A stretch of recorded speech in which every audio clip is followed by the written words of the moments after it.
शील प्रभुपाद की जय। जय श्री राधा कुंज बिहारी भगवान की जय। राधा वृंदावन चंद्र भगवान की जय। गौर निताई भगवान की जय। जगन्नाथ बलदेव सुभद्रा सुदर्शन भगवान की जय। बालाजी भगवान की जय। पूर्ववर्ती आचार्य वृंद की जय। वर्तमान आचार्य वृंद की जय। समस्त गौड़ीय भक्त वृंद की जय। अनंत कोटि वैष्णव वृंद की जय। जय जय श्री राधे श्याम। जय जय श्री राधे श्याम। जय जय श्री राधे श्याम। ओम अज्ञानितिमिरान्धस्य ज्ञानाञ्जनशलाकया चक्षुरुन्मीलितं येन तस्मै श्रीगुरवे नमः।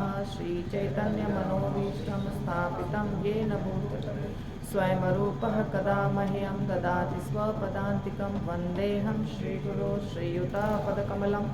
श्रीगुरून् वैष्णवांश्च श्रीरूपं साग्रजातं सहगणं रघुनाथान्वितं तं सजीवं साद्वैतं सावधूतं परिजनसहितं कृष्णचैतन्यदेवं श्रीराधा कृष्णपादान् सहगणललिता श्रीविशाखान्वितांश्च। नमः ओं विष्णुपादाय कृष्णप्रेष्ठाय भूतले श्रीमते भक्तिवेदान्त स्वामिनिति नामिने। नमस्ते सारस्वती देवे गौरवाणी प्रचारिणे निर्विशेष शून्यवादी पाश्चात्य देशवाणी।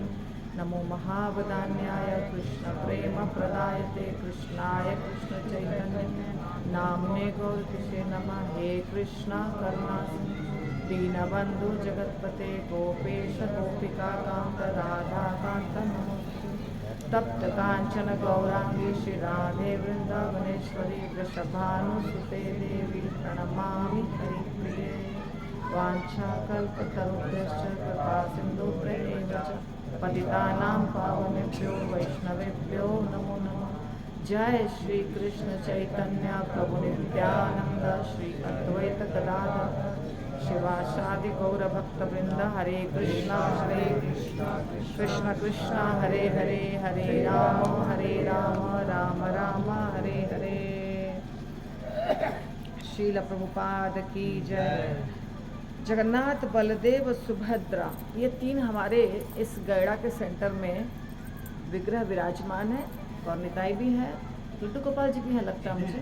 ओके, तो अभी जो समय चल रहा है दो यात्रा का समय चल रहा है। एक दिंडी यात्रा जो महाराष्ट्र में होती है, उनके भी भक्त चल रहे हैं, पैदल 15 दिन चलेंगे और आने वाली एकादशी के दिन उनका दर्शन करेंगे पंढरीनाथ का। और एक यात्रा होने वाली है, प्रोसेस में है, वो है जगन्नाथपुरी में जगन्नाथ भगवान की यात्रा। और सेम हम यहाँ भी कर रहे हैं, ठीक है। तो जगन्नाथ भगवान बीमार हैं अभी। जगन्नाथ भगवान को स्नान कराया गया था, अभी बीमार हैं, अभी उनकी दवाइयाँ चल रही है, रेस्ट ले रहे हैं। और नेत्रोत्सव होगा जिस दिन भगवान पहली बार दर्शन देंगे भक्तों को, और उसके बाद होगा रथ यात्रा, ठीक है। तो हर साल हजारों या लाखों बोल सकते हैं कि संख्या में जमा होते हैं भक्तगण। और श्रील प्रभुपाद की कृपा से पूरे दुनिया में रथ यात्रा चल रहा है। जगन्नाथपुरी में तो चल ही रहा था, पर पूरी दुनिया में। अब ये जो जगन्नाथ भगवान है, ये कौन है, इनका रूप ऐसा क्यों है ना। आपके मंदिर में है तो आप दर्शन करते हैं जा करके, पर इनको जानना आवश्यक है कि ये कौन है। राधा और कृष्ण के बारे में आप बहुत बार सुने हैं, वृंदावन गए हैं, दर्शन किए हैं, और सब जगह राधा कृष्ण के बारे में चर्चा होती है। शास्त्रों में बहुत सारा प्रमाण है, उदाहरण है। पर जगन्नाथ बलदेव सुभद्रा जो है, इनका रूप थोड़ा सा अलग दिखता है ना। जगन्नाथ बलदेव सुभद्रा यानी सेम राधा कृष्ण, कोई फर्क नहीं है। बलदेव का मतलब क्या है, बलराम जी। सुभद्रा यानी उनकी छोटी बहन, और जगन्नाथ यानी कृष्ण। पर जो कृष्ण हम वृंदावन में देखते हैं वो कृष्ण तो नहीं दिख रहे हैं, जगन्नाथपुरी में अलग कृष्ण दिख रहे हैं। तो भक्तगण मेरे से बहुत बार बोलते हैं कि प्रभु माता जी थोड़ा सा कथा बता दीजिए, थोड़ा सा कथा बता दीजिए। इनकी कथा थोड़ी सी छोटी सी नहीं है, वास्तव में देखा जाए तो इनकी कथा में बहुत समय जाने वाला है। पर मैं कोशिश करूंगी कि शॉर्ट में आपको आज कुछ बातें समझा सकूं। जगन्नाथ भगवान के बारे में, एक दिन में 1 घंटे में कितना संभव है वो हम प्रयास करते हैं। तो बहुत पहले की बात है, एक राजा थे जिनका नाम था इंद्रद्युम्न, अवंतीपुर के राजा थे। ठीक है, अब ये कब की बात है आप समझिए। ब्रह्मा जी का जो उम्र होता है, उनकी जो उम्र होती है, ब्रह्मा जी की उम्र, उसका आधा काल तक समझिए अलग लीला हुई है भगवान की, और आधा अलग लीला, आधे काल तक अलग लीला होगी। ब्रह्मा जी का उम्र, मुझे लगता है उम्र ही है, नहीं तो फिर एक दिन समझिए। तो जगन्नाथ भगवान अभी जिस रूप में आपको दिख रहे हैं, उस रूप के पहले उनका अलग रूप था इसी दुनिया में। कहाँ पे? इसी स्थान पर, नीलाद्रि पर्वत पे। नीलाद्रि पर्वत है वो, अभी तो पर्वत नहीं दिख रहा। अभी क्या दिख रहा है आपको? एक शहर है जगन्नाथपुरी, वहाँ पे एक बड़ा सा मंदिर है, मार्केट है, गुंडीचा है, और लाइट है, बिजली है, समुद्र है, यही सब दिख रहा है। पर ऐसा नहीं था पहले, पहले कुछ अलग था सीन। तो जगन्नाथ भगवान कैसे प्रकट हुए, ये बहुत अच्छी और सुंदर और बड़ी सी लीला है। तो एक राजा थे जिनका नाम था इंद्रद्युम्न, ठीक है, और वो राजा के एक दोस्त थे जिनका नाम था विद्यापति। विद्यापति थे ब्राह्मण और राजा तो क्षत्रिय थे। तो राजा क्षत्रिय थे और किस स्थान के थे? अवंतीपुर के राजा थे, पूरी धरती के राजा थे।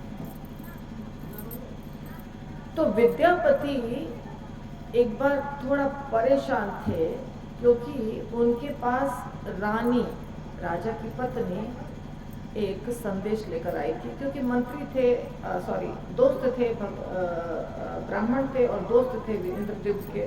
तो माता जी को लगा, यानी कि रानी को लगा कि ये शायद हमको सहायता कर पाएंगे। इसीलिए रानी आई विद्यापति के पास और उन्होंने कहा कि आजकल राजा, कथा पे ध्यान दीजिए, इधर उधर ध्यान दीजिएगा तो कुछ समझ में नहीं आएगा। तो आजकल राजा राज कार्य में ज्यादा ध्यान नहीं दे रहे, ज्यादा ध्यान उनका कुछ अलग ही है, और जिसके कारण अव्यवस्था हो रही है, राजपाट का संचालन अच्छे से नहीं हो रहा है। तो ये चिंता की बात है ना, क्योंकि राजा है। तो एक सैनिक थे जिनका नाम था युद्धवीर, बहुत अच्छे सैनिक थे। तो युद्धवीर और विद्यापति बातचीत कर रहे हैं, जिसमें विद्यापति समझा रहे हैं युद्धवीर को कि एक चिंता का विषय है। तो चिंता का विषय क्या है? सैनिक बहुत ही अपने राजा के प्रति बहुत ज़्यादा प्रेम रखते थे, चिंता करते थे। सैनिक ने बोला, जल्दी बताओ किसने क्या किया है, मैं उसे तुरंत खत्म कर दूंगा। विद्यापति ने कहा, रानी ने बताया है, समाचार दिया है कि राजा आजकल बहुत ज़्यादा आध्यात्मिकता में रुचि ले रहे हैं। इतना ज़्यादा आध्यात्मिकता में रुचि ले रहे हैं कि राज्य कार्य पे ध्यान ही नहीं है। तो विद्यापति ने कहा कि ये तो पहले से ही उनका स्वभाव था, राजा तो पहले से ही धार्मिक प्रवृत्ति के थे, परंतु क्या यह सच है कि वो बिल्कुल ध्यान नहीं दे रहे राजपाट पे, प्रजा पे? तो पता लगाना पड़ेगा। थोड़ी सी मौज मस्ती होती है विद्यापति और युद्धवीर के बीच में, क्योंकि विद्यापति दोस्त थे राजा इंद्रद्युम्न के, ज़्यादा अधिकार से कुछ बोल सकते थे। तो चिढ़ाते हैं युद्धवीर को, तुम अभी उठे हो, स्नान भी नहीं किए हो, कुछ नहीं किए हो, तो पहले स्नान करो, ध्यान करो, फिर मेरे से बात करना। ऐसे कुछ चिढ़ाते हैं, मौज मस्ती होती है। ऐसे करते करते करते करते दोनों के बीच जो वार्तालाप होता है, वहाँ पे राजा आते हैं। राजा का नाम क्या है? इंद्रद्युम्न, याद रखिए। तो राजा इंद्रद्युम्न प्रवेश करते हैं तो विद्यापति उनसे पूछते हैं, क्या बात है, हम जो सुन रहे हैं ये बात सत्य है क्या? तो राजा कहते हैं कि इस दुनिया में क्या रखा है, क्या करेंगे राजपाट लेके? मेरा मन अब सिर्फ और सिर्फ कृष्ण दर्शन के लिए व्याकुल है। मुझे कृष्ण का दर्शन करना है इन आंखों से साक्षात। तो विद्यापति कहते हैं, देखिए ये तो आसान काम नहीं है कि आप साक्षात आंखों से दर्शन करेंगे। आप जानते हैं मंदिर जा सकते हैं, मंदिर में जाइए, सब जगह भगवान के विग्रह हैं, उनका दर्शन होता है, सब लोग ऐसे ही दर्शन करते हैं। तो नहीं, मुझे बातें करनी है भगवान से, मुझे दर्शन करना है, मुझे अपने जीवन को उनके चरण कमलों में समर्पित करना है। और जब तक ये नहीं होगा मेरा मन व्याकुल रहेगा। पता लगाओ कि किधर है भगवान जो सीधा दर्शन देंगे हमको। तुम पता लगाओ, तुम मेरे दोस्त हो और तुम्हें मैं ये सेवा दे रहा हूँ। विद्यापति ने कहा, ठीक है, जब आपकी इतनी इच्छा है तो मैं अवश्य करूंगा, तो मेरे सच में दोस्त है। तभी वहां पर एक लेकिन राजा ये बताते हैं कि ऐसा नहीं है कि मैं राजपाट नहीं चला रहा हूँ, अच्छे से चला रहा हूँ, ऐसी चिंता करने की कोई बात नहीं है। लेकिन फिर भी राजपाट चलाना अलग बात है और भगवान की भक्ति करना अलग बात है, भगवान को समर्पित होना अलग बात है। तो मुझे तो भगवान की खोज है। तभी एक आते हैं यात्री, जो यात्रा वगैरह करते हैं, कोई भी यात्री, अच्छे भक्त। तो वो यात्री कहते हैं कि मैंने सब कुछ सुन लिया और भगवान की कृपा से मैं यहाँ पहुंचा हूँ। राजा की बात सुना मैंने, थोड़ा दूर से परमिशन लेकर के अंदर आया कि मैं आकर के बात कर सकता हूँ क्या? आ जाओ जरूर आ जाओ। फिर बोलते कि देखिए, भगवान है साक्षात धरती पर, जो बातचीत भी करते हैं, दर्शन भी देते हैं, और ऐसा दर्शन की, ऐसा अनूठा दर्शन कि उनको देखने के बाद आप इस दुनिया को भूल जाएंगे। उनका जो रंग है वो नीला आभा लिए हुए है, तमाल वृक्ष के समान, और रहते हैं वो नीलाद्रि पर्वत पर। उनका नाम है नील माधव। और वो जो नीलाद्रि पर्वत का स्थान है, वहां पे जहाँ भगवान विराजमान है, वहां जाने के पहले आपको एक बहुत बड़ा बरगद का वृक्ष मिलेगा। रोहिणी कुंड है वहां पे, और भगवान साक्षात वहां विराजमान है, बहुत सालों से विराजमान है। ऐसा करके सब कुछ बताता है। और मैं दर्शन करके आया हूं।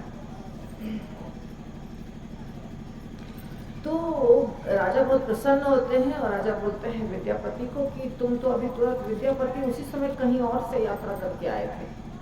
राजा कहते हैं तुम अभी कहीं और से यात्रा करके आए हो, थके हुए हो, तुम्हें हिम्मत है क्या कि वापस यात्रा करो? विद्यापति ने कहा कि आपके लिए मैं कुछ भी कर सकता हूँ, मैं अभी तुरंत जा सकता हूँ। ठीक है, पता लगाओ, जाओ पता लगाओ, और पता लगाने के बाद जब भगवान का तुमको दर्शन हो जाए तो उसके बाद तुम मुझे बताना और हम पूरा साज सामग्री के साथ भगवान के पास जाएंगे। तो विद्यापति ने बोला ठीक है।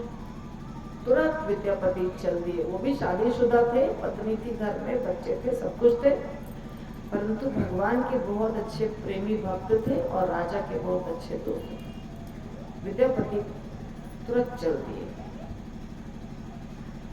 तो जिस स्थान पर अवंतीपुर था, अवंतीपुर राज्य, अच्छा अवंतीपुर राज्य कहाँ था ये नहीं बताया जा रहा है, परंतु अवंतीपुर से उस स्थान को पहुंचने में जहाँ पे आज जगन्नाथ भगवान विराजमान है, भगवान का एक नाम है ना, एक नीलाचल, आप सुनते हैं ना नीलाचल। तो वो स्थान पे नीलाद्रि पर्वत था। तो नीलाद्रि पर्वत के पास पहुंचते पहुंचते, मतलब उस एरिया तक पहुंचते पहुंचते विद्यापति को लगा 1 महीना तक विद्यापति चलते रहे। पैदल चलना था। जब वो वहां पहुंचने वाले थे तो जैसा जैसा दृश्य बताया था उस यात्री ने, उस प्रकार का दृश्य जब उनको लगा कि इधर ही नीलाद्रि पर्वत है तो यहीं पे कहीं भगवान होंगे, और उस विग्रह की सेवा एक विशेष व्यक्ति करते हैं, ये भी बताया था। तो वो कौन थे जो विशेष व्यक्ति जो भगवान के साथ बातचीत करते थे, उनकी सेवा करते थे? वो थे शबर जाति के एक व्यक्ति। शबर किसको कहते हैं? जो बहुत नीची जाति का होता है, वो लोग सुअर पालते हैं, सुअर का मांस खाते हैं। उनका जो पूरा इलाका होता है वो मतलब काफी बदबूदार और गंदा, जो लोग होते हैं वो स्वच्छ नहीं होते हैं, ऐसा होता है उनका गांव या कोई चीज। तो विद्यापति जब उस गांव के नजदीक आए तो उनके गांव को देखकर उनको थोड़ा सा अंदाज लग गया कि लगता है यही वो गांव है जहां पर वो रहते होंगे विश्वावसु। विश्वावसु नहीं, इतना नहीं डिटेल मालूम था, पर ये मालूम था कि एक पुजारी है, एक भक्त है। दूर से ही उन्होंने देखा गांव है, कुछ धुआं वगैरह उठ रहा है, कुछ जल रहा है, मतलब यहाँ परिवार वगैरह बसता है, यहाँ लोग बसते। तो विद्यापति एक दरवाजे को खटखटाते हैं। जब नजदीक पहुंचते हैं तो एक दरवाजा खटखटाते हैं, तो दरवाजा खुलता है और एक लड़की निकलती है जिसका नाम था ललिता। तो ललिता नाम की एक कन्या निकलती है, घर के कार्य में व्यस्त थी।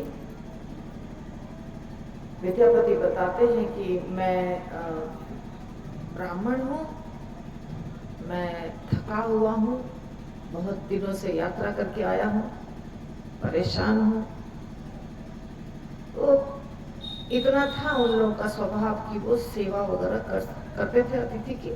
तो उन्होंने, ललिता ने उनको जो भी सत्कार करना था, सेवा सत्कार उन्होंने किया। जब ललिता ने सेवा सत्कार किया, फिर धीरे धीरे उनको पता चला कि इनके पिताजी कहीं जाते हैं, और जहां भी जाते हैं, उनके पिता भी थे उस घर में, उन्होंने उनको रखा। वो बताए कि मैं आया हूँ, इंद्रद्युम्न राजा का दोस्त हूँ, मैं यहाँ आया हूँ पता लगाने के लिए, ये सब बताया, झूठ नहीं बोला। तो उनके पिताजी उनको परमिशन दिए, ठीक है रह जाओ। ललिता से धीरे धीरे हो गया प्रेम, ठीक है, धीरे धीरे हो गया प्रेम ललिता से। और विद्यापति को पता चल गया कि भगवान यहीं मिलने वाले हैं हमको, कहीं न कहीं नजदीक में ही कहीं भगवान है। तो विद्यापति भी जानबूझ करके उसको कंटिन्यू किए, मतलब वहां रहना। अब वो जो थे विश्वावसु, ललिता के पिता का नाम था विश्वावसु शबर। वो विश्वावसु शबर ने कहा विद्यापति को, तुम विवाह करो मेरी पुत्री से, तुम लोगों में प्रेम दिखाई दे रहा है, तो तुम क्या करो, विवाह करो। विद्यापति की ब्राह्मणी पत्नी थी, पर पहले के जमाने में एक से ज्यादा विवाह संभव था, उसको कुछ माना नहीं जाता था बुरा। और एक व्यक्ति दूसरे जाति के लड़कियों से विवाह करता था, यानी कि एक ब्राह्मण क्षत्रिय कन्या से भी विवाह करता था। आपने सुना है, बहुत सारे भागवत में उदाहरण है। और ब्राह्मण से भी विवाह करता था। नीची जाति की लड़की से विवाह करना गलत नहीं था। अपने से ऊंची जाति की लड़की से विवाह अगर करते हैं तो वो सही नहीं है। पर अपने से नीची जाति के लड़की से विवाह करते हैं तो उसमें कोई गलती नहीं है। तो इस प्रकार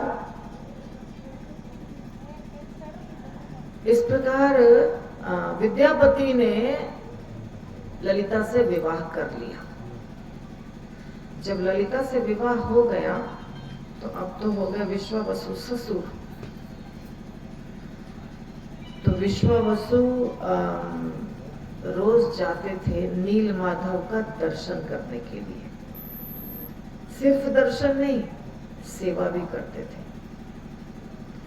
और जब वो वहां से आते थे तो उनके शरीर से बहुत खुशबू, अलग अलग प्रकार की खुशबू आती थी। कस्तूरी, चंदन, केसर, जितनी चीजों से सेवा करते थे, फूल अलग अलग प्रकार के, वो सबकी खुशबू इनके शरीर से आती थी।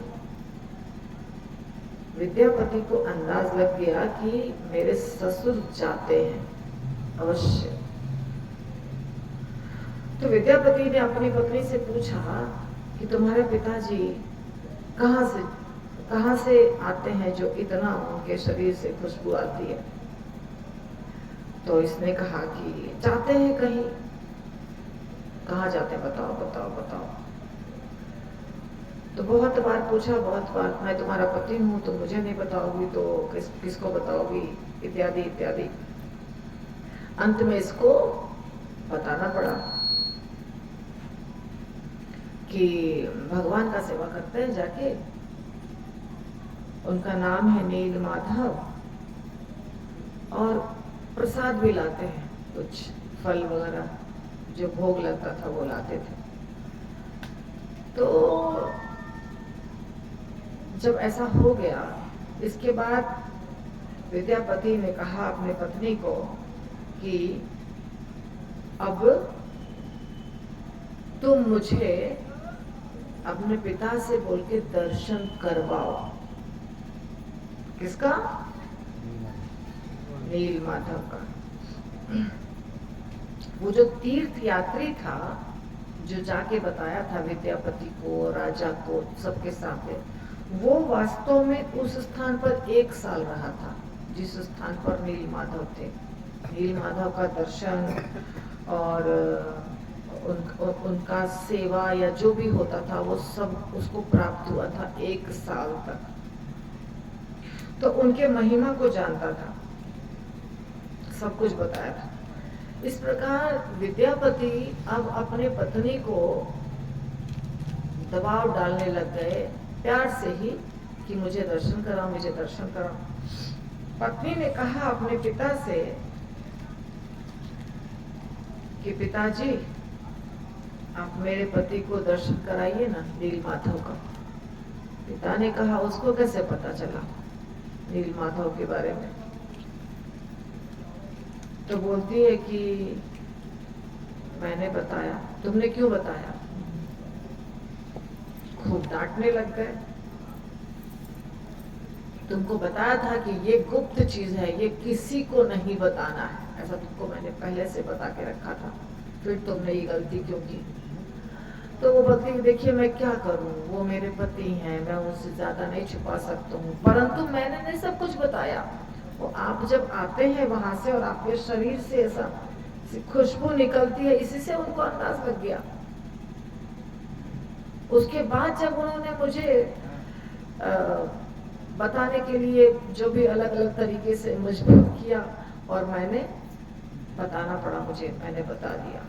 पर शुरू मैंने नहीं किया कुछ बताने का, वो तो आपके इस प्रकार के सेवा के कारण उनको पता चला। तो पत्नी ये भी अपने पुत्री से बहुत ज्यादा प्रेम करते थे। पिता अपने पुत्री से बहुत ज्यादा प्रेम करता है, तो ये भी अपने पुत्री से बहुत ज्यादा प्रेम करते थे। और माता भी नहीं थी, केवल बाप और बेटी 2 ही लोग थे। एक दोस्त थी पिंगला नाम की, और पिंगला भी मस्ती करती है। तो इस प्रकार पिता अंत में अपने पुत्री के प्रेम में आ गए, यानी कि मजबूर हो गए वो भी, और उन्होंने कहा ठीक है तुम इतना बोल रही हो तो मैं तुम्हारे पति को ले जाऊंगा दर्शन कराने, परंतु एक शर्त है, वो ये कि आंखों पर पट्टी बांध कर ले जाओ, आंखों पर पट्टी बांध कर, क्योंकि मैं नहीं चाहता कि कोई भी व्यक्ति वहां जाए और मेरी सेवा जो इतने सालों से चल रही है उसको वो बर्बाद करे। तो फिर ठीक है, कम से कम इतना के लिए तो तैयार हुए। तो ललिता ने अपने पति को बोला कि ठीक है, मेरे पिता आपको ले जाएंगे, परंतु उन्होंने एक शर्त रखी है, आंखों पे पट्टी बांध के ले जाएंगे। तो ये तो थे बहुत होशियार, राजा के पास रहते थे, राजा के मित्र थे। इन्होंने कहा अपनी पत्नी से कि मुझे थोड़ा सरसों का दाना ला के दो। ललिता ने कहा कि किस लिए चाहिए आपको सरसों का दाना? मैं जाऊंगा तो पूजा करूंगा ना वहां भगवान की, तो मुझे चाहिए, पूजा के लिए सरसों चाहिए। तो ललिता ने कहा ठीक है, सरसों का दाना ला करके दे दिया और धोती पहन के जाने वाले थे। अब वो दिन आ गया, सुबह उठना है, जल्दी जल्दी तैयार होना है, स्नान इत्यादि करना है और दर्शन के लिए जाना है। तो ससुर बोलते हैं इसको, चलो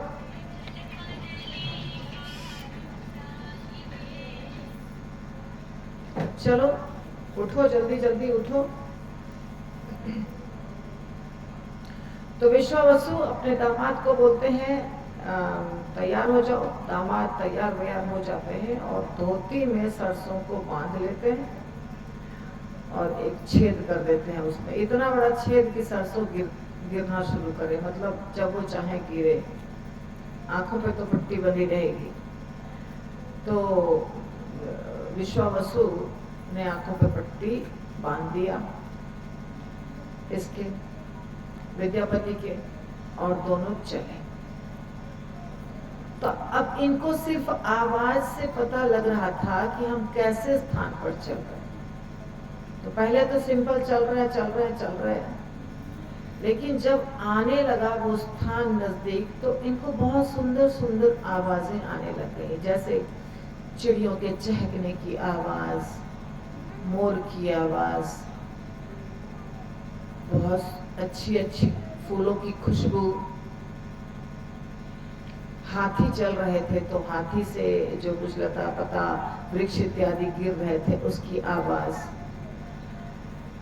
तो ये सारी आवाजों को पहचान रहे थे कि ये कैसा हो सकता है स्थान। तो बहुत ही रमणीक स्थान था वो जो पर्वत था, जहां आपको आज बाजार दिख रहा है ना, वो बाजार नहीं था पहले। क्या था? बहुत सुंदर, और है वर्णन दूसरे ग्रंथ में भी कि वो इतना सुंदर स्थान था, घना जंगल था और इतना बड़ा बरगद का। आज आप देखते हैं जब आप जाते हैं मंदिर के कैंपस में तो आपको एक वृक्ष दिखाई देता है, देखा है आप लोगों ने सबने? उस वृक्ष पे कुछ बांधा रहता है, सब लोग बांध देते हैं, और वहां पे आप जाएंगे तो पंडा आपसे चार्ज लेगा, आपको ऐसे ही जाने नहीं देगा, वहां पे दर्शन करने नहीं देगा, कुछ बांधने नहीं देगा, उसके लिए पैसा लगता है। वो वही वृक्ष है जो पहले बहुत बड़ा था, अभी उसके शाखा से दूसरा निकला है। यानी कि जो बड़ा वृक्ष होता है ना बरगद वगैरह का, उसके जड़ से नीचे जाके छोटे दूसरे वृक्ष निकल जाते हैं। और रोहिणी कुंड भी, आज भी आपको रोहिणी कुंड भी मिलेगा। जल पिया है रोहिणी कुंड का आप लोगों ने? कितने भक्तों ने जल पिया है रोहिणी कुंड का? सिर्फ एक भक्त ने। क्यों ऐसे करते हैं आप लोग? जगन्नाथपुरी कितनी बार गए हैं? तो वहां पे रोहिणी कुंड का जल नहीं पिया? याद ही नहीं है? पिया है पर याद ही नहीं है क्या पिया। रोहिणी कुंड लिखा हुआ है वहां पे, और उसका जल आज भी आपको मिलता है, आप पी सकते हैं। तो वो रोहिणी कुंड था जिसकी लीला अभी आप सुनेंगे, इतनी अच्छी लीला। तो वो उनको आवाजें आ रही थी अलग अलग प्रकार की, जैसे कोयल की आवाज आ रही थी, चकोरों की, चक्रवाकों की, मोर की, ढोल नगाड़े बज रहे थे उसकी आवाज, और फुहार मतलब भीनी भीनी खुशबू और जल को लेते हुए जब हवा चलती है तो कैसा होता है महसूस, वैसे खुशबू आ रही थी। नदियां थी वहां पे और सुगंधित वायु थी। तो विद्यापति को लग रहा था कि हम कितने अच्छे स्थान के पास आ रहे हैं, कितना अच्छा स्थान है। और पौधों और वृक्षों के टूटने की आवाज आ रही थी क्योंकि हाथी भी वहां चल रहे थे। कुररियां, जल मुर्गियां, राजसी हाथी, सारस, ये सब वो अनुभव कर रहे थे सिर्फ आवाज से और खुशबू से। आंखें थी बंद। और जब पूछते थे तो ससुर बताते थे कि हाँ अभी मोर है यहाँ नजदीक, यहाँ पे पक्षी है, यहाँ पे पौधा है, यहाँ पे वृक्ष है, यहाँ पे ये फूल है, ऐसे करके कमेंट्री दे रहे थे ससुर। इसके बाद वो पहुंचते हैं रोहिणी कुंड के पास। रोहिणी कुंड के पूर्वी तट पर पहुंचते हैं। अब बताते हैं विश्वावसु कि अब जल्दी चलो, लेट मत करो। क्यों? क्योंकि देवता गणों के पूजा करने का समय हो गया है। देवता यहाँ आते हैं पूजा करने के लिए नील माधव की, स्वर्गलोक से। तो उनका दर्शन दुर्लभ है। अब हम भी जब करते हैं कि वह जय जय कौड़ा चांदे आरती को शोभा, तो आप क्या बोलते हैं? आप ध्यान दिए शब्दों के ऊपर? उसमें ब्रह्मा जी का नाम है, क्या है? बोलिए। नारद मुनि का नाम है। तो साक्षात वहां नहीं रहते हैं नारद मुनि या ब्रह्मा जी, मगर अप्रकट रूप से विराजमान रहते हैं आपके आरती के समय। जहाँ भगवान की आरती होती है वहां देवता गण आते हैं आरती करने। आप ये मत सोचिए कि वृंदावन आप जाते हैं तो कृष्ण और राधा रानी का दर्शन कर रहे हैं, बस हो गया। जहाँ राधा और कृष्ण के श्री विग्रह हैं, जहाँ आरतियां हो रही हैं या लीला स्थलियां हैं, वो सारे देवता गण वहां आके अदृश्य रूप से दर्शन करते रहते हैं भगवान का। वृंदावन को तो शिव जी चारों तरफ से, शिव जी सिक्योरिटी गार्ड की तरह सुरक्षा देते हैं। चार दिशाओं में चार शिव जी, चकलेश्वर, गोपेश्वर, भूतेश्वर, सब महादेव जी। तो जो चीज हमें दिख रही है, जहाँ भागवतम हो रहा है, भगवत कथा हो रही है, रेगुलरली रामायण हो रही है, रामायण की कथा हो रही है, उस स्थान पर हनुमान जी आते हैं। रामायण हो गया तो भागवतम हो गया तो सारे ब्रह्मा, शिव, नारद, इंद्र, चंद्र, वरुण, ये सब आते हैं सुनने के लिए। आरती हो रही है भगवान की, तो आरती का दर्शन करने के लिए आते हैं। शील प्रभुपाद रहते हैं वहाँ पे विराजमान, आचार्यगण रहते हैं वहाँ पे विराजमान। हम जो कुछ भी हरकत उल्टा सीधा करते हैं, आप समझिए वहाँ पे सब हैं। सोच समझ के कुछ भी करना है हमको, सब वहाँ पे रहते हैं। इसीलिए वैष्णव एटिकेट है कि मंदिर में कैसे आपको उठना है, कैसे आपको बैठना है, कैसे आपको दंडवत करना है। इसका कारण क्या है? क्योंकि वहाँ पे सब विराजमान रहते हैं। अब यहाँ पे नील माधव जी जो थे, नील माधव विग्रह जो थे, तो नील माधव विग्रह कितने साक्षात भगवान थे कि उनके दर्शन नहीं, उनकी पूजा करने के लिए देवतागण आते थे। और ये जो थे विश्वावसु, ये देवताओं का भी दर्शन करते थे, महान भक्त थे। अब एक बात और समझिए कि भक्ति करने के लिए कोई जाति, धर्म, यहाँ तक कि योनि भी आवश्यक नहीं है कि यही मनुष्य योनि को ही भक्ति मिलेगी। हनुमान जी तो मनुष्य नहीं थे, जाम्बवान मनुष्य नहीं थे, बहुत ऐसे प्राणी हैं जो मनुष्य नहीं है, परंतु फिर भी भगवान ने उनको भक्ति दी है। और कई बार मनुष्य को भी भक्ति नहीं मिलती है। तो भक्ति हृदय में रहेगी अगर, तो कोई भी जाति हो, कोई भी धर्म हो, कोई भी योनि हो, आप भगवान को प्राप्त कर सकते हैं। तो अभी यहाँ विश्वावसु कह रहे हैं अपने दामाद को, जल्दी जल्दी जल्दी जल्दी कदम उठाओ, क्योंकि अभी हमें दर्शन, दुर्लभ दर्शन प्राप्त करना है। तो विद्यापति कहते हैं पहले आंख तो खोलिए, मेरा पट्टी तो खोलिए, दर्शन करूंगा कैसे? आप तो बांध के रखे हैं मुझे बांध दिया है। तो पहले तब अरे सॉरी तो विश्वावसु बोलते हैं ठीक है खोल देता हूँ। तो जब खोला तब देखते हैं कि ब्रह्मा जी हैं, नारद मुनि हैं, इंद्र हैं, सब प्रवेश कर रहे हैं नील माधव के दर्शन करने के लिए, और हाथ में कुछ ना कुछ सब लेकर आए हैं। अद्भुत भेंट। भगवान के मंदिर में खाली हाथ नहीं जाना चाहिए, ये नियम है। गुरु के पास और भगवान के पास खाली हाथ नहीं जाना चाहिए, ये वैष्णव एटिकेट बताता है। जो सामर्थ्य है उतना लेके जाना चाहिए। तो सारे देवता गण कुछ न कुछ भेंट लेकर आए थे, और सिस्टम है मनुष्यों में जितना आपको दिखाई देती है अव्यवस्था, वैसी अव्यवस्था मतलब जानवरों में भी नहीं है और देवताओं में तो नहीं ही है। आप बुरा नहीं मानिए, चींटियों को देखा है कि कोई भी बिना नियम के इधर उधर दौड़ रही है? वो लाइन में चलती है। चींटी कैसे चलती है? लाइन में। आप देखेंगे भेड़ भी जाता है तो झुंड में, सब जगह व्यवस्था है। देवतागण बड़े लयबद्ध तरीके से और बहुत सिस्टमैटिकली वहां खड़े होकर के नाच रहे थे और गीत गा रहे थे। नृत्य और गीत चालू था देवताओं के द्वारा, स्तुतियां कर रहे थे। और पुरुष सूक्त जो होता है, एक प्रार्थना, स्पेशल प्रार्थना, जब ब्रह्मा जी गए थे विष्णु भगवान से मिलने के लिए श्वेत द्वीप में, तो आपको याद होगा कि ब्रह्मा जी धरती माता के प्रार्थना पर गए थे, लेकिन धरती माता को साथ साथ में और भी बहुत सारे देवता गए थे। तो वहां पे ब्रह्मा जी पुरुष सूक्त का उच्चारण करते हैं। भगवान विष्णु श्वेत द्वीप में क्षीर सागर में, यानी क्षीर सागर में लेटे हुए हैं, और ब्रह्मा जी प्रार्थना कर रहे हैं।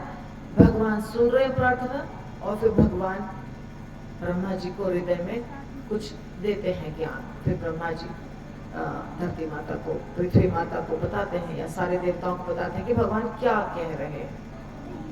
तो पुरुष सूक्त एक प्रकार की प्रार्थना है जो देवतागण करते हैं। तो पुरुष सूक्त का उच्चारण करते हैं देवतागण, बहुत बहुत प्रकार के सुंदर सुंदर अच्छे अच्छे शब्दों के द्वारा भगवान का गुणगान करते हैं। भगवान का एक नाम है उत्तम श्लोक। क्यों नाम है उत्तम श्लोक? क्योंकि उत्तम श्लोकों के द्वारा भगवान का गुणगान किया जाता है। अलग अलग प्रकार से कर सकते हैं, जैसे आप अभी भजन गाते हैं, यशोमती नंदन ब्रजभर नागर जय राधा माधव, ये क्या है? भजन। इसमें भगवान के बहुत सारे नाम हैं। जय राधा, जय कृष्ण, जय वृंदावन, ये सब ये इसको भजन कहा जाता है, या आप प्रार्थना करिए। इसी प्रकार संस्कृत के बहुत सारे श्लोकों के द्वारा इंद्र देव ने प्रार्थना किया है भगवान का, ब्रह्मा जी ने किया है, और गजेंद्र ने किया है, कुंती महारानी ने किया है। तो प्रार्थनाएं होती हैं सुंदर सुंदर श्लोकों के द्वारा। इसीलिए भगवान को क्या कहते हैं? उत्तम श्लोक। तो जब देवता थे तो देवता तो बातें भी करते हैं संस्कृत में, तो उनके लिए क्या था? बहुत सुंदर सुंदर श्लोकों के द्वारा वो प्रार्थना कर रहे थे। और नील माधव का वहां पे अद्भुत रूप था। वाद्य यंत्र भी थे उनके पास, और नृत्य करने का एक ऐसा सिस्टम था। कैसे नृत्य कर रहे थे? अर्धचंद्राकार रूप लेके सारे देवतागण नृत्य कर रहे थे। नील माधव का क्या था अद्भुत दर्शन? उनकी ऊंचाई थी 6 फीट 9 इंच। कितनी ऊंचाई थी? 6 फीट 9 इंच। और अद्भुत रूप था। रत्न आभरण भूषित गहने पहने हुए थे भगवान। तो पहले से एक खूबसूरत हार पहने हुए थे भगवान, फूलों का हार, जो देवतागण लाते थे तो देवतागण भी हार पहनाते थे। अब देवता का जो लाया हुआ हार रहेगा वो 1 दिन में या 2 दिन में या 5 दिन में नहीं मुरझाएगा, वो 6 महीना तो चलेगा कम से कम। तो देवता गण हार लेकर आए थे। तो इंद्र देवता क्या करते हैं, जो भगवान पहले से पहने हुए हार उसको निकालते हैं और रख देते हैं साइड में, और नया हार पहनाते हैं भगवान को। ये सब हो जाता है, फिर भगवान की आरती करते हैं और फिर अपने अपने स्वर्ग लोक में, अपने अपने धाम में सारे देवता चले जाते हैं। तब विश्वावसु कहते हैं विद्यापति को कि अब तुम जाओ, अब देवतागण दर्शन कर लिए, अब तुम जाओ भगवान के पास। देवताओं के समक्ष तो नहीं जा सकते थे। तो देवतागण जब स्वर्ग लोक को चले गए तो नील माधव के निकट जाते हैं विश्वावसु, और विश्वावसु कहते हैं विद्यापति को तुम भी जाओ निकट। तो विश्वावसु बहुत प्यार से, बहुत श्रद्धा और भक्ति से नील माधव की सेवा करते थे। अब विद्यापति भी हाथ जोड़ करके झुकते हैं और दर्शन जब करने लगते हैं तो करते ही रह जाते हैं विद्यापति। और विश्वावसु सफाई करते हैं, भगवान के स्थान की सफाई, उनको तेल लगाते हैं। भगवान को तेल लगाया जाता है, खुशबूदार तेल लगाते हैं और बातें करते हैं भगवान से। हे मेरे प्रभु, आप ठीक तो हैं? आप क्या कर रहे हैं? क्या आप रोहिणी कुंड से आने वाली शीतल वायु का आनंद ले रहे हैं? आज तो आपके सारे देवतागण बहुत सारा भेंट लेकर आए। तो इस प्रकार बहुत सारी बातें करते हैं और उसके बाद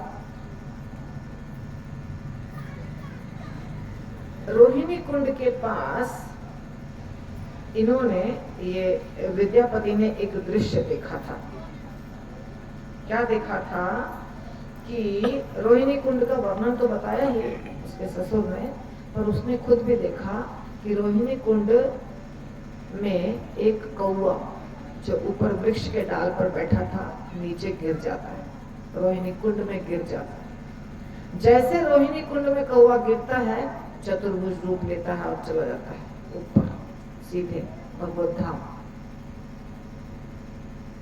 ये रोहिणी कुंड का महत्व है। तो जब देखते हैं विद्यापति तो कहते हैं कि मैं क्यों वेट करूं, तुरंत छलांग मारता हूं। ये भी चढ़ते हैं पेड़ पे छलांग मारने के लिए। तभी भगवान बोलते हैं, भगवान की आवाज आती है, विद्यापति क्या कर रहे हो? तुम्हें बहुत बड़ी सेवा करनी है, तुम्हें यहाँ इंद्रद्युम्न ने भेजा है, तुम्हें इंद्रद्युम्न की जो इच्छा है वो पूरी करनी है। तो फिर विद्यापति रुक जाते हैं, उनको याद आ जाती है। तो भक्त कैसा होता है, देखिए सब लोग यहाँ पे सब लोग भौतिक दुनिया में इतने ज्यादा व्यस्त हैं कि बच्चा, परिवार, धन दौलत, ये सब चीज में हम परेशान रहते हैं। यदि भगवान आ भी जाए, बोले चलो, तो हम बोलेंगे थोड़ा भी बहुत घर का काम में बाद में जाएंगे आपके साथ, है ना? ऐसा है ना, ऐसा होता है साधारण व्यक्ति का स्वभाव। परंतु विद्यापति जब देखे कि कौवा नीचे गिरा और चला गया भगवत धाम, तो भूल गए कि मेरा घर है, कि परिवार है, कि राजा है, कौन मुझे भेजे। वो भी कूदने के लिए तैयार हो गए कि तुरंत भगवत धाम चलो, आगे पीछे देखना नहीं है। लेकिन फिर भगवान ही याद दिलाए कि नहीं, ठहर जाओ, तुम्हें अभी सेवा करनी। अब बात कर रहे हैं, कौन बात कर रहे हैं? विश्वावसु भगवान से बात कर रहे हैं, शिकायत कर रहे हैं, कुछ कुछ बोल रहे हैं। उनको बता रहे हैं कि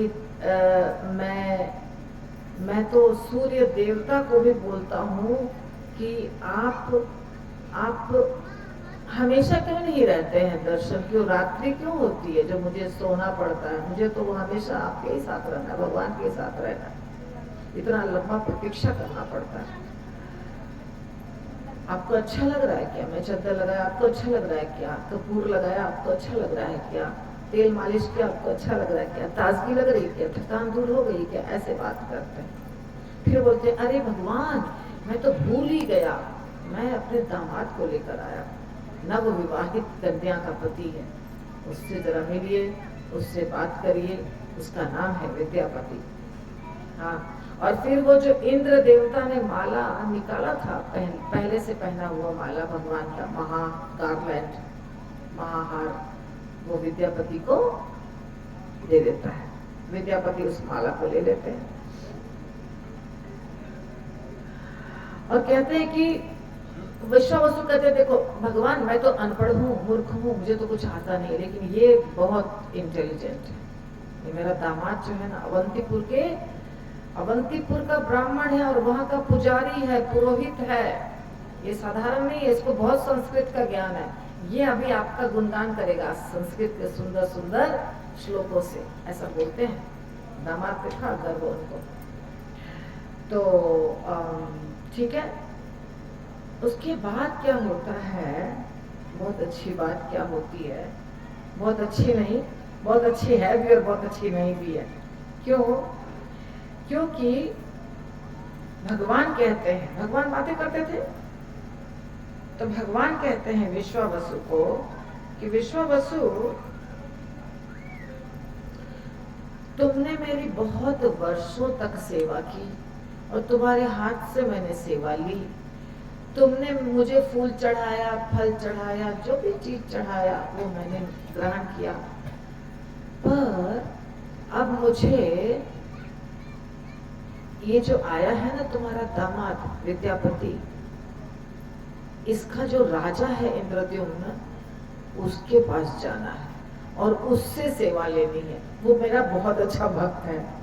अब तो इसकी हालत खराब विद्यापति की। क्या बोल रहे भगवान, मेरे सेवा में कुछ कमी थी क्या?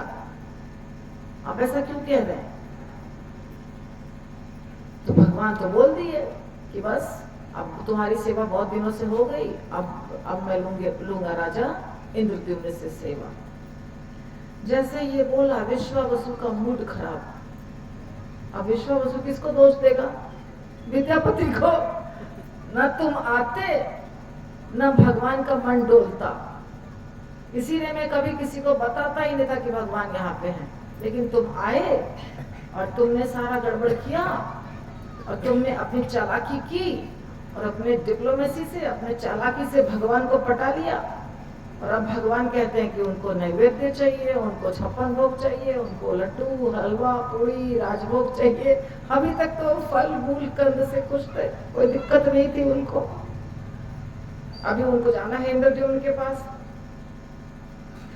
तो इस प्रकार विश्वावसु को बड़ा बुरा लगा। वो कह रहे हैं भगवान को, भगवान ने माधव तो बोल दिए और बस हो गया उनका डिसीजन पक्का। भव्य पूजा चाहिए मुझे, अभी भव्य पूजा चाहिए। तो इस प्रकार भगवान ने डिसीजन सुना दिया। विश्वावसु, विद्यापति, सब कुछ हो गया। सब कुछ होने के बाद अब विद्यापति को लेके फिर से जाएंगे विश्वावसु अपने घर। वो घटना घट गई। विद्यापति तो बहुत खुश है कि भगवान का दर्शन हो गया। अब मुझे क्या करना है? अब मुझे जाना है वापस राजा के पास। राजा को बताना है ये स्थान है, यहाँ पे दर्शन किया है मैंने। और अब ये भी पता चल गया विद्यापति को कि राजा भगवान कह रहे हैं कि मुझे इंद्रद्युम्न से सेवा लेनी है, तो खुश हो गया। जब वो जाते हैं वहां, विश्वावसु तो पहले लड़ाई करते हैं उनसे कि तुम्हारे चलते सब कुछ हुआ है। अब जब वो जाते हैं वहां, तो विद्यापति की पत्नी ललिता बोलती है कि मेरे पिता ही तो तुमसे क्रोधित है, गुस्से में है। तुमने क्या किया है, जो भी किया है तुमने, तो तुम क्या करो, तुम जल्दी से निकल जाओ यहाँ से, तुम फटाफट निकल जाओ। और तुम लेकिन वापस अवश्य आना। हालांकि मैं तो एक शबरी हूँ, मैं तो इतना गुणवान नहीं हूँ, मैं इतना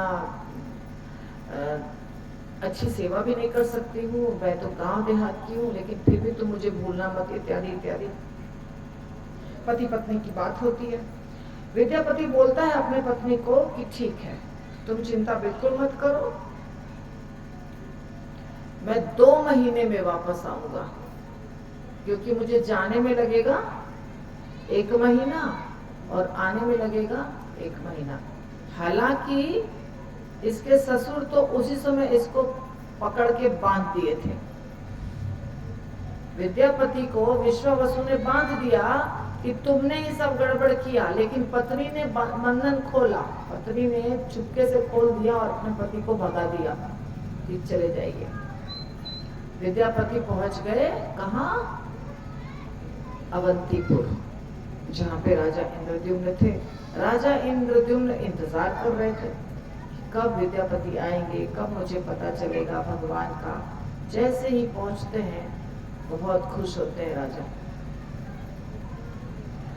और ये बताते हैं कि तो मैं दर्शन करके आया हूँ, ऐसा ऐसा पता ठिकाना है भगवान का, और अब आपकी जब इच्छा हो चलिए।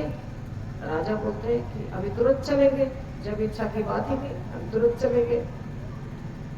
तो अब राजा तो सिंपल नहीं आएंगे, पूरा सेना के साथ, और युद्धवीर जो था उनका सेनापति बहुत होशियार, बहुत राजा पे डेडिकेटेड, वो समुचित तैयारी के साथ आते हैं। इंद्रद्युम्न और विद्यापति अब आ रहे हैं। विद्यापति जब तक पहुंचे कितना समय बीत गया? 2 महीना। 2 महीना में क्या हुआ? सरसों के बीज से सरसों का पौधा उग गया। तो जब वहां पहुंचते हैं तो विद्यापति इंद्रद्युम्न को बताते हैं कि ये देखिए, ये क्या है? सरसों का पौधा है साधारण, तुम इसको इतना ज्यादा महत्व क्यों दे रहे हो? तो बोलते नहीं, अभी आप देखिए, उधर भी आपको दिख रहा है ना एक? हाँ, उधर भी है, वो भी साधारण सरसों का पौधा है। आगे देखिए, उधर भी दिख रहा है, वो भी सरसों का पौधा है। क्या इसमें विशेष है? यही वो पौधा है जो आपको नील माधव तक पहुंचाएगा। हाँ, क्योंकि मुझे तो आंख पे पट्टी बांध के ले गया था, लेकिन ये मैंने कार्य किया है जिसके कारण अब आप पहुंच सकते हैं। धीरे धीरे धीरे धीरे अब सरसों का पौधा तो था, लेकिन जब भगवान तक पहुंचना इतना आसान कार्य नहीं है। जब ये लोग जा रहे थे, आंधी तूफान, बालू, मिट्टी उड़ते उड़ते, इधर सरसों का पौधा गिर रहा है, उधर तो सरसों का पौधा गिर रहा है, ढक रहा है। पर फिर भी दोनों नहीं, सारे लोग जितने थे, वो सैनिक आई थी पूरी। साधारण राजा आ रहे, तो राजा तो साधारण अकेले नहीं आ सकते, तो सब सेना वेना को लेके आए थे राजा। अब वो नीलाद्री पर्वत के पास पहुंच गए, वहां तक। अब कहते हैं इंद्रद्युम्न राजा युद्धवीर से, जो सेनापति था, तुम यहीं रुको, हम जाते हैं, अब हमको जाना है भगवान के पास। तो भगवान के पास विनम्र भाव से, बिना रथ के, बिना घोड़े हाथी के, कातर भाव से, दुखियारी बन के जाना है। युद्धवीर कहता है, हम भी चलेंगे ना, आपकी सुरक्षा के लिए हमको चलना है। नहीं, तुम्हारी जरूरत नहीं है सुरक्षा करने की, तुम यहीं रुको, जब तुम्हारी जरूरत होगी तब मैं तुमको बोलूंगा। तो विद्यापति और इंद्रद्युम्न राजा दोनों वहां से पर्वत पर चढ़ते हैं। राजा अपना वेश छोड़ के सिंपल व्यक्ति के तरह धीरे धीरे धीरे धीरे करके पहुंचता है सरसों के पौधों के सहारे भगवान के दरवाजे तक। दरवाजे तक पहुंचने के बाद सारा दर्शन कराया। ये मोहिनी कुंड है, ये जो रास्ते में जो भी था सुंदर सुंदर जैसा देखा था, विद्यापति ने वैसे ही राजा को भी दर्शन कराया। लेकिन जब वो वहां पहुंचे मंदिर के पास, तो विद्यापति ने तो दर्शन किया था, इसीलिए विद्यापति मंदिर को पहचानता था। तो विद्यापति कहते हैं,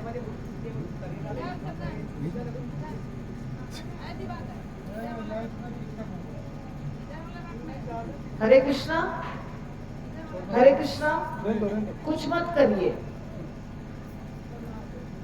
थोड़ा सा तो कष्ट उठाइए, आप लोग को क्या परेशानी है, शांति।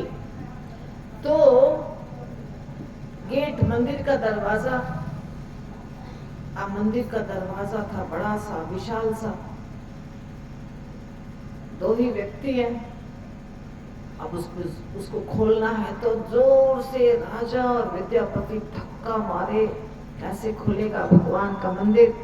बहुत जोर से धक्का मारना पड़ा और खुल गया, मंदिर खुल गया, भगवान गायब। मंदिर खुल गया पर भगवान तो है ही नहीं मंदिर में। अरे मुसलमान नहीं है, क्या हो गया? विद्यापति ने बोला, दर्शन तो यही किया था मैंने भगवान का, सब कुछ मुझे याद है, एकदम अच्छे से याद है भगवान का दर्शन, तो फिर भगवान क्यों नहीं है? तो कहते हैं इंद्रद्युम्न, ये जरूर विश्वावसु का काम है। उसको पता चल गया कि तुम अब जाओगे, मुझे लेकर आओगे, तो भगवान को उसने छुपा दिया है। अब युद्धवीर ठीक कह रहा था, अब मुझे युद्धवीर को बोलना पड़ेगा, चलो। तो विद्यापति कहते हैं, आप क्या करेंगे उसको? क्यों, तुम्हारे ससुर हो गए इसलिए तुमको बहुत सहानुभूति हो रही है क्या उससे? नहीं नहीं, ऐसी कोई बात नहीं है, लेकिन युद्ध क्यों करना है जब सिंपल तरीके से काम चल जाएगा?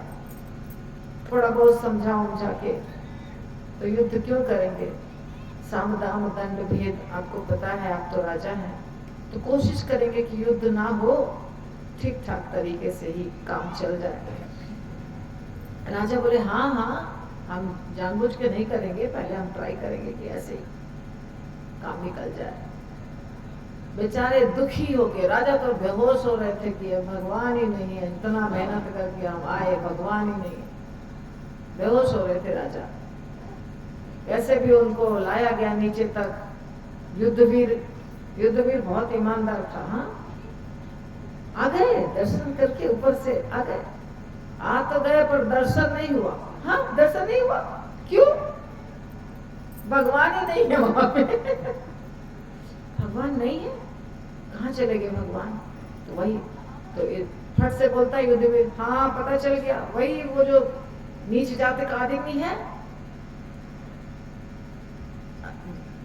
म्लेच्छ अछूत, वही किया होगा। मैं पहले ही कह रहा था कि उसको दंड देते, उसको पकड़ते हैं। अब तो मुझे एक्शन लेना ही पड़ेगा, अब तो मुझे करना ही पड़ेगा। विद्यापति बोलते हैं, राजा भी बोलते हैं, शांत शांत शांत, रुको, हम तुमको बताते हैं क्या करना है। फिर चलते हैं, चलो अब इसके गांव चलते हैं, गांव में जाकर के जो करना है। जब नजदीक आते हैं गांव के, तो इंद्रद्युम्न और विद्यापति तो दोस्त थे ना, तो मस्ती चलती थी उनके बीच में। तो उनके मस्ती को देख के मुझे चक्रधर प्रभु और बलि नाम याद आ रहे थे जब मैं पढ़ रही थी लीला। तो इंद्रद्युम्न कहते हैं, कितना अच्छा ससुराल है तुम्हारा, देखो कितना अच्छा, मतलब जरूरत नहीं है पता ठिकाना लगाने की, इसके स्मेल से ही पता चल जाएगा कि तुम्हारा ससुराल है। क्यों? सुअर का मांस। और मैंने देखो तुम्हारे ससुराल वाले सुअर के साथ साथ मक्खियों को भी पाले हैं, है ना? तो बोलते हैं विद्यापति, पता है आपको, एक बार जब गणना हुई तो मनुष्य से ज्यादा सुअरों की संख्या थी। दोनों की गणना हुई तो मनुष्य से ज्यादा सुअरों की संख्या थी।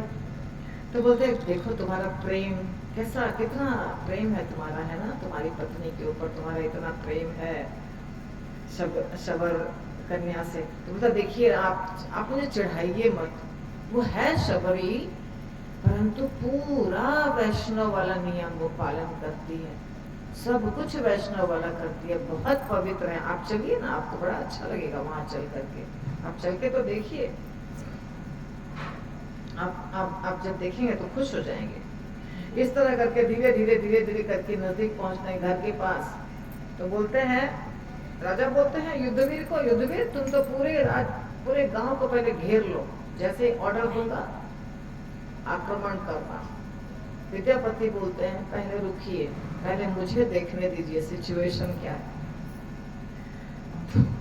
तो विद्यापति बोलते हैं देखिए सुंदर आवाज आ रही है ना गीत की, ये मेरी पत्नी है ललिता, वो सुबह सुबह का सारा काम कर रही है, साथ में भजन गा रही है भगवान का।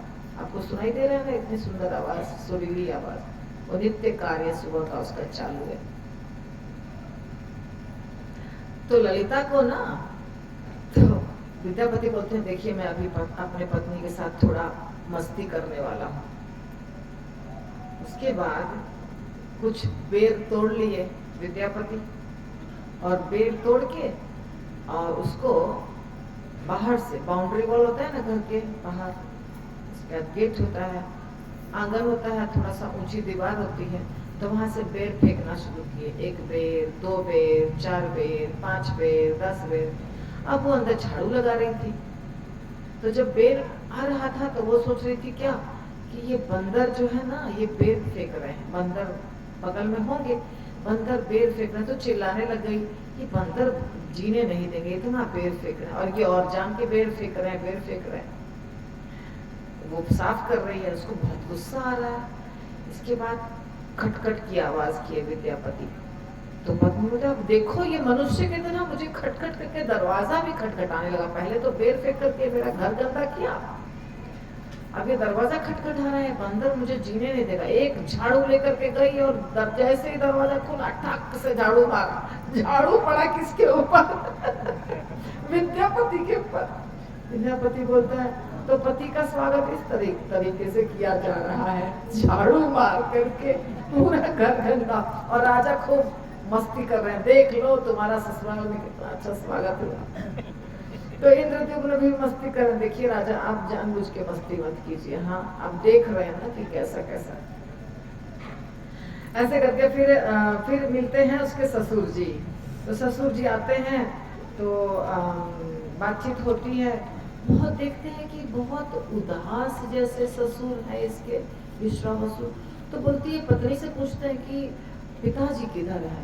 तो पिताजी घर में हैं, बीमार हैं, बहुत दिनों से घर में पड़े हुए हैं, कहीं जाते नहीं हैं, उदास रहते हैं। अब राजा को कुछ समझ में नहीं आ रहा है, सॉरी विद्यापति को, क्यों रहते हैं तो हमें भी नहीं पता, बताया नहीं थी बेटी को कुछ भी, हमें भी नहीं पता क्यों, लेकिन वो कहीं जाते ही नहीं है, घर में ही रहते हैं।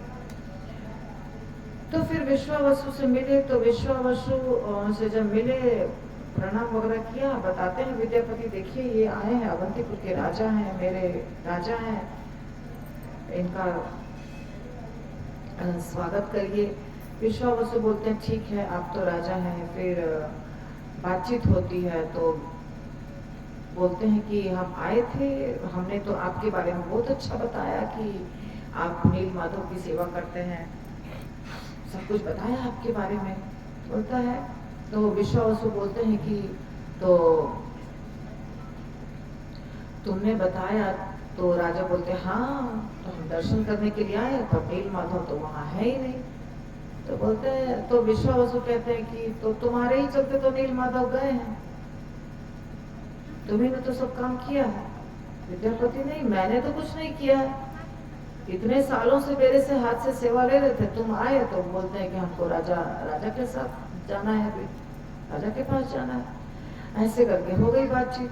अब राजा भी क्रोधित, थोड़ा सा उनका भी टेम्पर हाई, दोनों का। राजा कह रहे हैं कि ये झूठ बोल रहे हैं, इसी ने विग्रह को छुपाया है। वो कहते हैं कि हम कहाँ करें, हमारे पास क्या शक्ति है, हम क्या कर सकते हैं।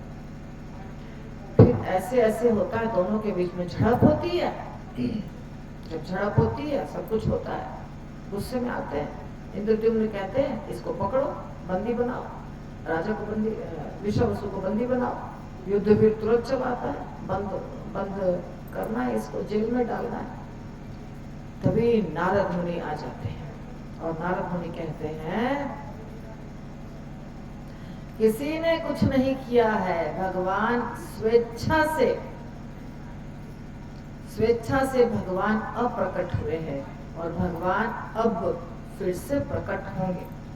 भगवान फिर से प्रकट होंगे, लेकिन अपने इच्छा के अनुसार भगवान अब शरीर लेंगे।